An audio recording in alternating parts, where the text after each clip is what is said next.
کیا آپ نے کبھی سوچا ہے کہ دنیا میں پہلے انڈا آیا یا مرغی؟ اگر ہم یہ مان لیں کہ انڈا آیا تو پہلے مرغی کہاں سے آئی؟ اور یہی سوال دوسرے جانوروں پر بھی لاگو ہوتا ہے، جیسے گائے اور بیل، اونٹ اور اس کا جوڑا یا دوسرے جانور۔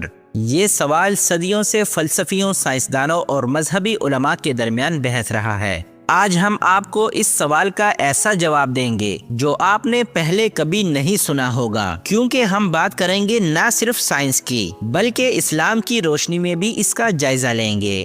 دوستو، جیسے کہ میں نے ذکر کیا کہ انڈے اور مرغی کے سوال نے دنیا بھر کے دانشوروں، سائنسدانوں اور فلسفیوں کو الجھن میں ڈال رکھا ہے۔ اس حوالے سے ایک ایسا نظریہ بھی ہے جو دنیا کو ارتقاء یعنی ایولیوشن کے ذریعے سمجھنے کی کوشش کرتا ہے۔ یہ نظریہ چارلس ڈارون نے پیش کیا، جو ایک مشہور سائنسدان اور فلسفی تھے۔ ڈارون نے اپنی مشہور کتاب میں جانداروں کی ارتقاء یعنی ایولیوشن اور قدرتی انتخاب کے عمل کو تفصیل سے بیان کیا۔ اس کا کہنا تھا کہ تمام جاندار وقت کے ساتھ ساتھ ایک دوسرے سے تبدیل ہو کر موجودہ شکل میں آئے ہیں۔ اب ہم آپ کو چارلس ڈارون کی کتاب کے وہ الفاظ سنائیں گے جو آپ کی سمجھ کو مزید گہرا کرے گی۔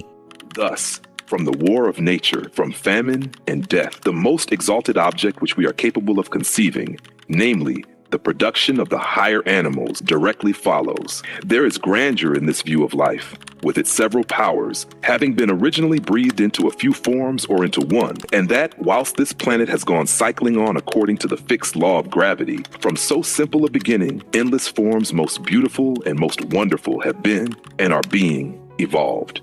جیسا کہ آپ نے سنا، چارلس ڈارون کے نظریے کے مطابق تمام جاندار ایک مشترکہ اجداد سے وجود میں آئے ہیں۔ اس کا کہنا تھا کہ وقت اور قدرتی انتخاب کے ذریعے جانداروں کی خصوصیات بدلتی رہیں اور یہی تبدیلیاں ان کی بقا کے لیے ضروری تھی۔ ڈارون کے نظریے کے مطابق انسان بھی ارتقاء یعنی ایولیوشن کے اس عمل سے گزر کر موجودہ شکل میں آیا۔ اس کے مطابق انسان کا اجداد بندر جیسے جانور تھے جو لاکھوں سال پہلے موجود تھے۔ وقت کے ساتھ ماحولیاتی حالات، جینیاتی تبدیلیوں اور قدرتی انتخاب نے انہیں اس شکل میں ڈالا جو آج ہم دیکھتے ہیں۔ یہاں ایک سوال پیدا ہوتا ہے کہ اگر ڈارون کے نظریے کے مطابق انسان بندروں سے ارتقاء کے ذریعے وجود میں آیا تو آج کے دور میں موجودہ بندر انسانوں میں کیوں نہیں تبدیل ہو رہے؟ یہ نظریہ سائنسی نقطہ نظر سے دنیا کو سمجھنے کی ایک کوشش ہے، لیکن یاد رہے کہ یہ صرف ایک نظریہ ہے، اور اگر بندر ہی وہ جاندار تھے جو ارتقاء کے عمل سے گزر کر انسان بنے تو دنیا میں تمام بندروں کو انسان کیوں نہیں بنایا گیا؟ یہ بندر آج بھی دنیا کے مختلف جنگلات اور چڑیا گھروں میں ہمیں نظر آتے ہیں، لیکن ارتقاء یعنی ایولیوشن کا وہ عمل دوبارہ کیوں نہیں ہو رہا؟ تو چلتے ہیں اسلامی نقطہ نظر کی طرف۔ اسلام کے مطابق انسان اللہ تعالیٰ کی تخلیق ہے، اور حضرت آدم علیہ السلام پہلے انسان تھے جنہیں اللہ تعالیٰ نے مٹی سے پیدا کیا۔ قرآن مجید میں اللہ تعالیٰ نے فرمایا وَجَعَلْنَا مِنَ الْمَاءِ كُلَّ شَيْءٍ حَيٍّ، اور ہم نے ہر زندہ چیز کو پانی سے پیدا کیا۔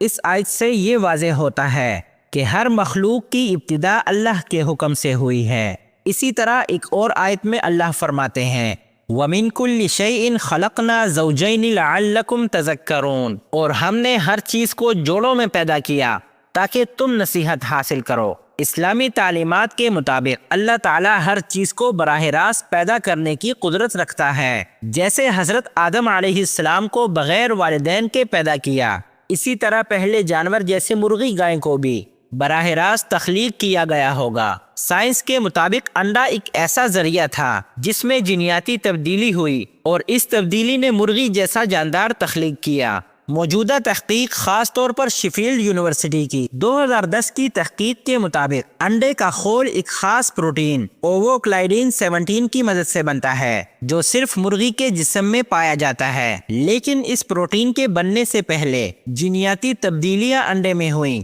جو پہلی مرغی کے وجود کا سبب بنی۔ اگر اسلامی نقطہ نظر سے دیکھا جائے تو مرغی کو براہ راست پیدا کیا گیا ہوگا کیونکہ انڈے کے لیے مرغی کا ہونا ضروری ہے۔ اب سوال یہ پیدا ہوتا ہے کہ دوسرے جاندار جیسے گائے اور بیل کیسے وجود میں آئے۔ سائنس کے مطابق جانور بھی ایک پرانی نسل سے ارتقاء کے ذریعے وجود میں آئے ہیں۔ مثال کے طور پر گائے کا تعلق بوس پریمیجینس نامی ایک قدیم نسل سے ہے جو تقریباً 10,000 سال پہلے ختم ہو گئی۔ بیل اور گائے جیسے جانور ایک ہی نسل کے مختلف ارتقائی شکلیں ہیں جو قدرتی انتخاب کے ذریعے وجود میں آئے۔ دوستو، یہ سوال نہ صرف سائنس اور مذہب کو قریب لاتا ہے بلکہ ہمیں اللہ کی قدرت اور حکمت پر غور کرنے کا موقع بھی دیتا ہے۔ سائنس اپنی جگہ اہم ہے، لیکن ایمان ہمیں یہ یقین دلاتا ہے کہ ہر چیز اللہ کے حکم سے وجود میں آئی ہے۔ تو آپ کا کیا خیال ہے؟ انڈا پہلے آیا یا مرغی؟ گائے اور بیل کیسے وجود میں آئے؟ کامنٹس میں اپنی رائے کا اظہار کریں۔ ویڈیو کو لائک کریں اور ہمارے چینل کو سبسکرائب کریں تاکہ آپ کو مزید دلچسپ معلوماتی ویڈیوز ملتی رہیں۔ اپنا بہت سارا خیال رکھیں۔ اگلی ویڈیو تک کے لیے ہمیں اجازت دیں۔ اللہ حافظ۔